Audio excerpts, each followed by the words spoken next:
Courage is contagious, and we want to see it spread like wildfire throughout our nation.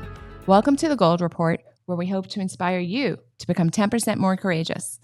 I'm so glad you're here. Please like, share, and subscribe so you never miss an episode. We have a fantastic guest today. We'll be right back. Somebody comes to us when they are the most vulnerable.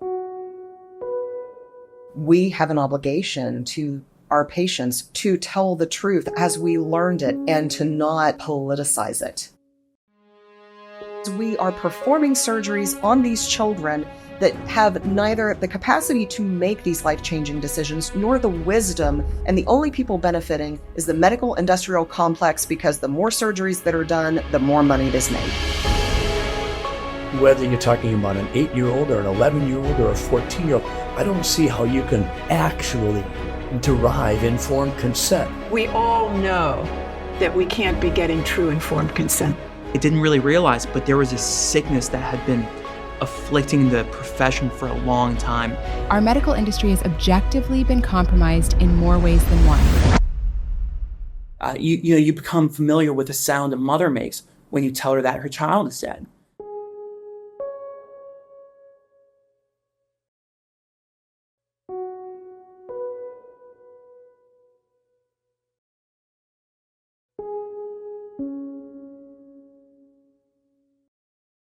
Hannah Faulkner is a 17-year-old patriot, host of the Hannah Faulkner Show, and founder of Culture of 1776. As a former motocross champion, ranking top 10 in the world for her age group, and stock car racer, she's now dedicating her time traveling the country speaking, with the goal of mobilizing Americans to stand for truth in the current spiritual battle we all face. I'm so delighted to have with me on the show today Hannah Faulkner, and as our guests, as our viewers know, I love to bring people on who are really pushing the envelope and trying to convince other Americans and demonstrate and role model for other Americans what they can do to kind of make our world a better place, which is exactly why I have you on today, Hannah, because you are a tremendous example to other people of wherever you find yourself in life, whatever position you are in life, what can I do to make things better? And it starts from whatever problems you're seeing in your daily life. So our audience knows that you're 17, and I told them a little bit about your athletic background, which I didn't know about, the motocross. Yeah, you know what? I don't talk about it a lot, but someone told me the other day, they're like, you need to put that in your bio. Like, that's really interesting. And I was like, hey, you know what? I will. I every time I get into a conversation about it or get thinking about it, I'm like, man, I really miss it. But it's something I don't need to do. I had 5 concussions. And I actually, that was me being very lucky, considering many of my friends broke their femurs multiple times, collarbones, some of them broke their necks. So I got out on the lucky end of things, but it's a very competitive sport. It's not for the faint of heart, for sure. It's a lot of work, a lot of grit, a lot of sweating, tears, and a lot of blood too. You know, I don't know anything about it, so I appreciate that background. I think for me, it was so relevant because anybody who pursues an athletic interest to the degree with which you pursued it certainly has a competitive spirit, and also should, I'm sure, have very strong opinions on men invading women's sports, right? You fought hard to be good in the sport you chose. So I'd love to just start there. Just your thoughts about, the fact that men invaded women's sports. It's disgusting. You know what? It's the thing about it is it is mind-boggling to me that we're even having this discussion where we're saying that men shouldn't be in women's bathrooms and women's spaces. But I think it really just shows that we as a society, we as a nation, have rejected common sense moral standards. I mean, that's what it comes down to, is that we've rejected a level of morality in our nation to where we're debating whether or not men should be in women's bathrooms and in women's spaces.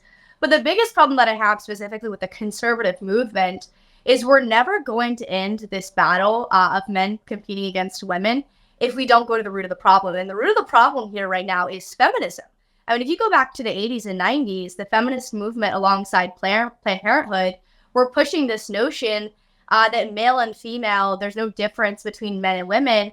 It's just a social construct. And so if there's no difference between men and women, then why does it matter that there are men in our sports, that there are men taking our scholarships, and that there are men in our bathrooms? And so this has been not something that's just happened over the last couple of years. I think it was in 2021 when William Thomas was competing against Riley Gaines, Paula Scanlon, which was one of his teammates at the University of Pennsylvania, an incredible young lady that was censored and really silenced and blackmailed by her own university that she attended if she dared to speak out about him, swimming against her and going into their locker rooms at the University of Pennsylvania.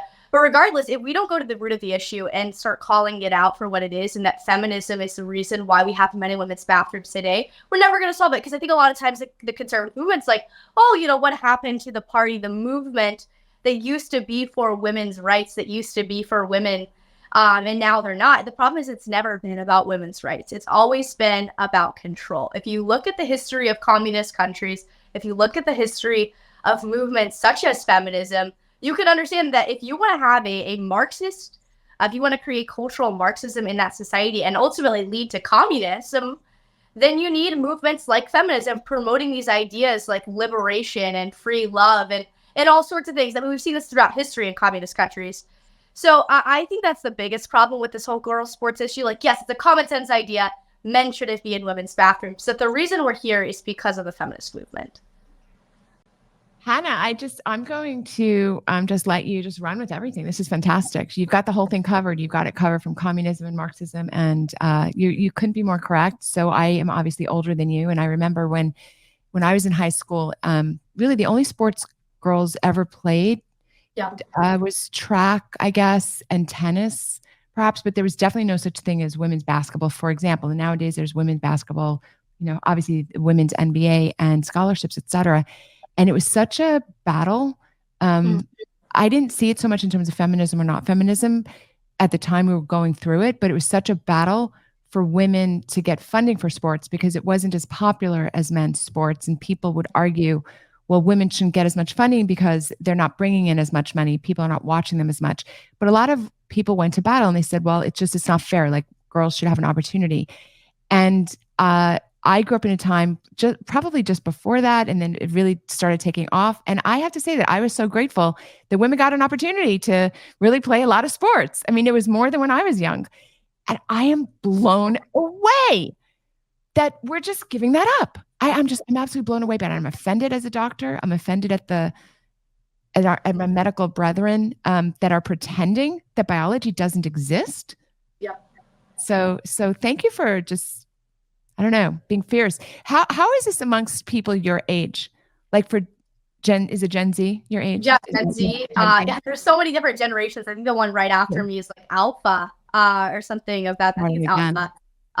But no, it's, I just saw a statistic the other day that said 27% of Gen Z identifies as LGBTQ.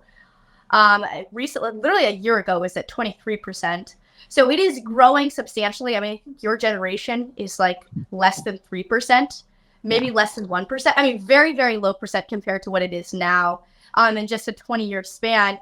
But I really don't think that it's any coincidence when we've seen nearly every single institution, like the medical industry, the educational system, Hollywood, the media, push out these anti-God, anti-science, and frankly, anti-American ideas down their throats every single day. And so really, I mean, I see this a lot, that this generation, Gen Z, is the first generation to have a 24-hour news cycle, to have pornography at their fingertips whenever, wherever they want. I mean, the average age of someone viewing pornography is age 11. And it sickens me to think about, as a 17-year-old, to know that there are young boys, young girls looking at this sexually explicit content at 11 years old, something that nobody should be looking at. And so they're perverting and twisting their minds at such a young age. And you're a doctor, so you understand the psychological effect that it has on these children. Totally. Content. What were you saying? I was going to share with you, it's fun to talk from cross age differences between you and I. So pornography meant something very different when I was young. It was simply a magazine filled with pictures, like naked pictures. And that was like the height of depravity. I don't even want to say depravity, but that was the height of licentiousness that society reached. The internet changed everything. So looking at a naked picture is such an entirely different thing than internet porn. Internet porn has ruined lives. It ruins young boys. It literally ruins their lives. It becomes an addiction. They're unable to sustain a relationship with a real life woman. I honestly don't know how your generation or even generations of women in their 20s is supposed to go forward and build families it's very difficult to find just a normal man and a normal woman too. So yeah, I'm just curious about your thoughts about this, like just growing up as a 17-year-old. And I think that's the thing that we all have to realize is we talk about all these issues and, the dating scene, as it pertains to my generation and even millennials and, the statistics of depression and anxiety and the suicide rate and all of these things that are just skyrocketing. The marriage rate is going down. It's plummeting. The divorce rate is skyrocketing. The list goes on and on. All of these things that are negatively affecting society. And this is not a coincidence. This is a very strategic plan that has been laid out really for the past century by these elitists, by these globalist parasites. Someone came on my show and called them parasites. So we got to stop calling them elites. They are parasites. And they care nothing about the people. And I was like, wow, okay, that's awesome. That's great. So globalist parasites, but this is a very strategic plan that has been laid out by them. They can collapse and control the family through pornography, through gender ideology, through feminism, pitting men and women against one another, population control through vaccines, the mutilation of our body parts, abortion, climate change. You don't have too many kids because you're going to pollute the population. You're not protecting climate change, or you're not protecting our environment by having all of these children. So all of it is about population control. It's about breaking down the family. You can break down the building block of society, collapse the family to control society. And once you realize that, once you recognize that if they can collapse your religious compass as an individual, your moral compass as an individual, then they can collapse the family and then they can control society. And once you understand that, you're like, wait a second, this all makes sense. That all of these agendas that they are pushing up, they're laying out so strategically onto society, this makes sense why they would be doing this.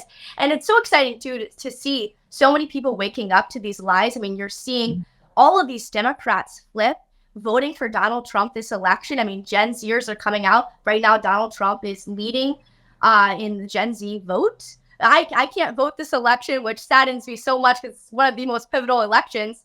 But the women, suburban women, are now coming out for Trump, recognizing that they've been lied to by the Democratic Party. This is not the party for women.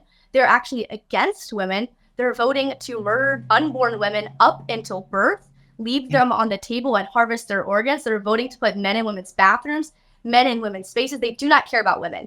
The Black community, recognizing that through abortion, Planned Parenthood, one of their largest Planned Parenthoods is placed in one of the largest minority areas in America.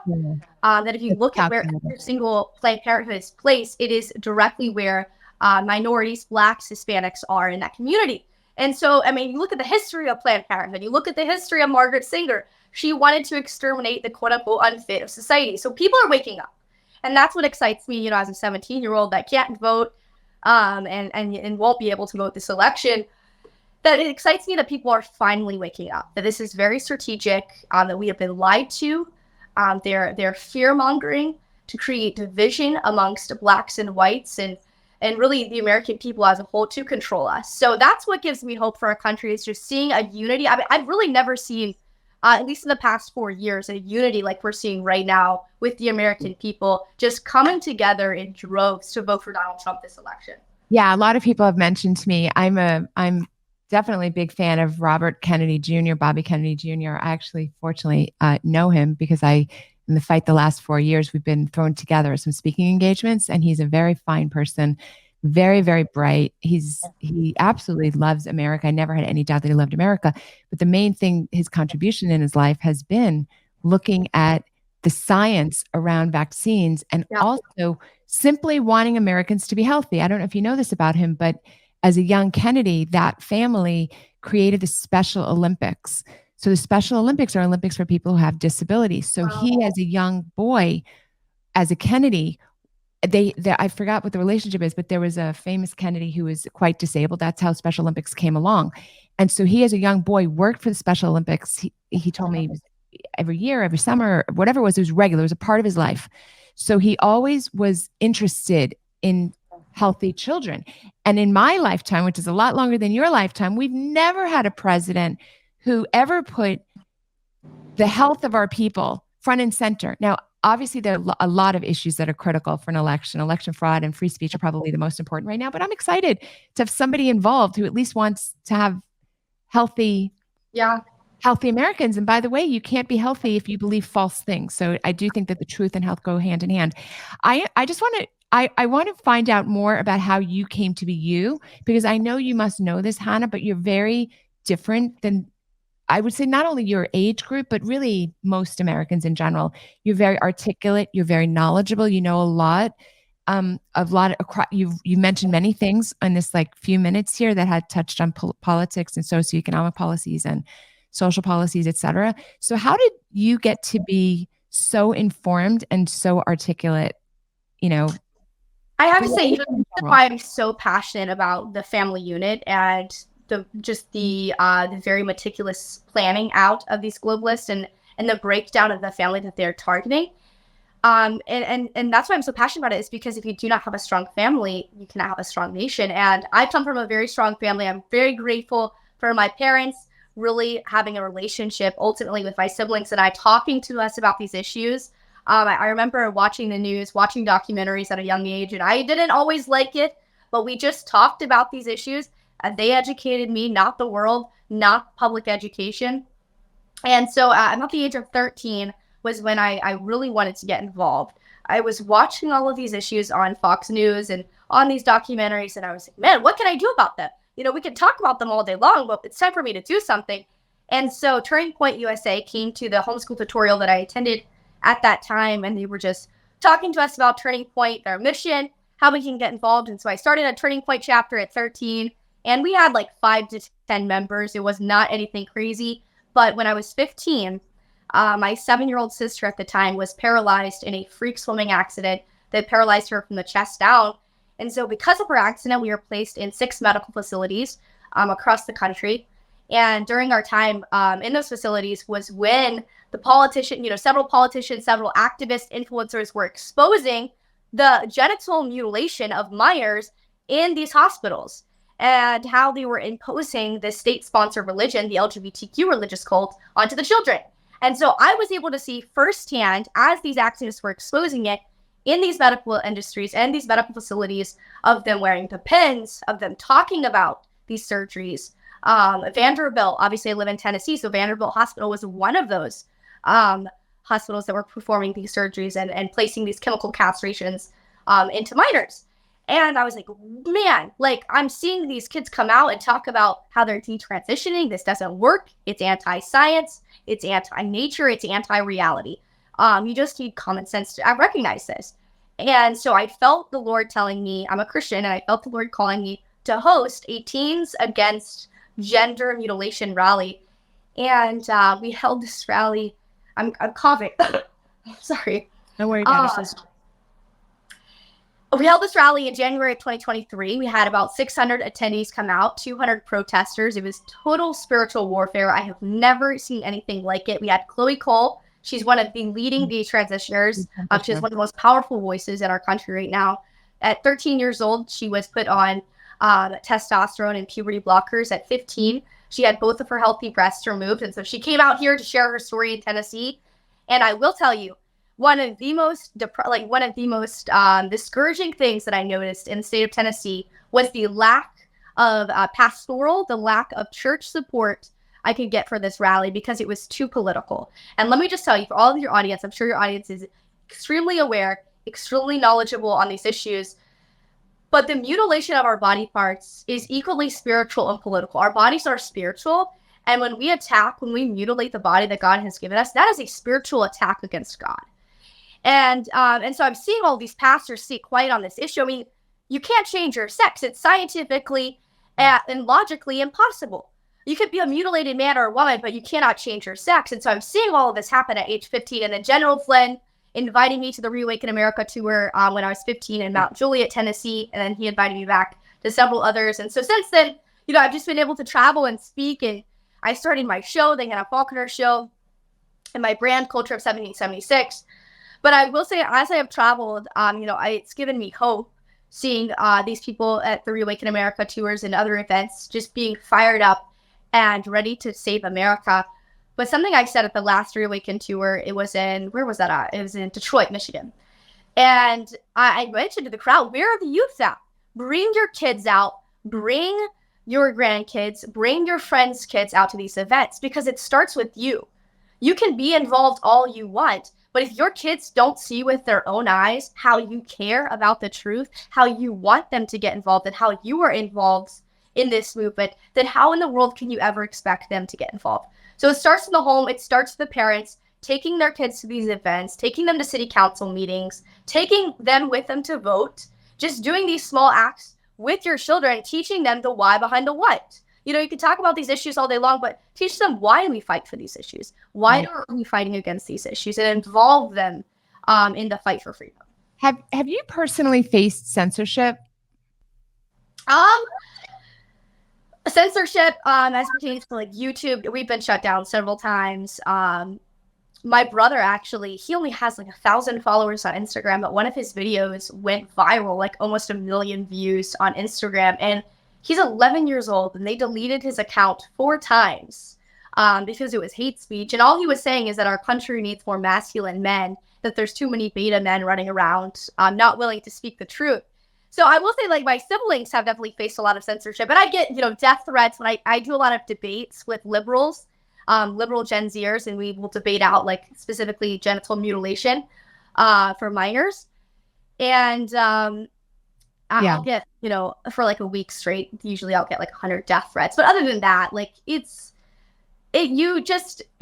go past it, I'm sure, like, it's just, you're getting messages from people that have 2 followers on Instagram. Yeah, I was just curious. And just talk for 2 minutes about your t-shirt. Oh, this is funny. I literally almost didn't even wear this today because I wanted to wear this white button up. And I was like, it doesn't work well. I'm just gonna wear this Former Fetus shirt. But yeah, it's from Live Action, Former Fetus. It's kind of like a slap in the face to all of the liberals that are like, it's just a fetus. It's just a clump of cells. When we're all former fetuses, and we're all basically just a clump of cells if you look at it like that. So no, it's funny to see the reactions when I go to places. They're just like, what are you wearing? Like, former fetus. You're too young, but Ronald Reagan had a quote. He's something about I noticed that all the people that are in favor of abortion have already been born. Yeah. It's kind of a funny quote. I love that quote. Yeah. I'm designing a shirt on my website. It says, choose life, your mom did. So I'm excited to put that one out because it's like, come on, you guys are like, I love it. My 7-year-old sister, she's 9 now. My 9-year-old sister can debate you on this. And it's all of the arguments on abortion are so old. Oh my goodness. They're so old. There's just the logic in the abortion argument is, it's old. It's old. So Hannah, what I would love is, I love bringing on people that are making a difference, that are making change, because everyone thinks it's up to somebody else. Or everybody thinks they don't have the wherewithal to do something. So what can you say to people your age, and then also full-on adults, people in my age group, about how this has affected your life and like why you choose this path for your life? Because I'll just say that for my life, I'm delighted to speak up publicly. Like, it makes me feel energized and happy and powerful in the sense that, like, I'm doing something, I'm trying to change something. So what would you say to people your age who are like, oh, I'm not interested in politics, or I don't care, or that's not my lane, or I don't know enough? What would you say to people? Yeah, well, I think first off, to not care about politics, to not care about what's happening in our country is really not to care about the people around us. It's choosing to not care. I mean, it's pretty selfish. Really, to not want to care about politics. And, it can frustrate you. It can, make you sad. But I always tell people, they'll come to me and they say, Hannah, like, when I watch the news, it just depresses me. It leaves me filled with anxiety. I don't want to watch it. When you watch the news, do not let it depress you. Let it ignite a fire under your feet to stand for what is right, to stand for what is true. Dietrich Bonhoeffer shares a story in one of his books about the church under Nazi Germany and how many of them were placed right beside railways. And the train would go with a cart full of Jewish people crying out, screaming for help as they're on their way to a concentration camp. And the church's way to sound out the screams and the cries was just to sing louder. And a young man shared this parallel with me that's happening in America right now, where many churches are placed right outside of abortion clinics, of Planned Parenthoods. And that church never dares to ever speak on that issue, never dares to go over and talk to these women about as they are about to murder the life of their own child that they conceived. And the church refuses to ever talk about it. And so when you recognize the parallel between Nazi Germany church and the American church today, you recognize, oh my word, we are so close to losing this country. We are so close that it's on our fingertips. I mean, Ronald Reagan, you mentioned a quote from Ronald Reagan, and he says, freedom is never more than one generation away from extinction. It cannot be passed down through the bloodstream. It must be fought for, protected, and handed on to the next generation to do the same. And so we are not willing to fight for freedom. We are not even willing to speak the most basic of principles, to have these hard conversations. Then what are we willing to do? I mean, men and women stormed the beaches of Normandy knowing they were going to die for the freedoms that we enjoy today. And we are even willing to tell our friends that we believe that life begins at conception and you can't change your sex. Yeah. I mean, how cowardly have we gotten? It's so embarrassing. Yeah, it is. It's so embarrassing. It's so embarrassing. When I see young men wearing masks, I think to myself, like, I hope you never get a girlfriend. I hope you never get married. Like, why would any girl ever want you? Like, that's unbelievable. Like, you would never have stormed the beach at Normandy. I just want to share with you, if you don't know, just a resource. So Liberty Counsel does a lot of religious liberty lawsuits. So they won a case 2 years ago at the Supreme Court. So anybody who has any doubt about the legality of speaking out, of a church speaking out, put it to rest. All that legal doubt has all been evaporated. They reversed something called Lemon Law. It's reversed. So churches do need to speak out. And you probably are familiar with Letter to an American Church by Eric Metaxas. If not, put it on your list. Letter to an American Church by Eric Metaxas, which speaks out about how the churches were so silent in the Nazi Germany era. And we're seeing the exact same thing here in America. So I just want to say, Hannah Faulkner, you are fierce. You are somebody I'm going to watch for the next X number of years. I hope you become president of the United States one day. I don't think it's out of the realm of the possible. That's my opinion. And I've had a pretty good track record so far. So thank you so much for joining us today. And is there a website or a URL that you'd like to point people to share with about your show? Yeah, so my show is on Rumble. It's the Hannah Faulkner Show. But if they just go to my website, cultureof1776.com, that'll take them to my website, my newsletter, and then the merch that we sell as well is on there. Amazing. So great to chat with you, and we'll see you next time. Thanks so much for having me. Thanks for joining me on The Gold Report, where we hope to inspire you to become 10% more courageous. Remember to like, share, and subscribe. See you next week.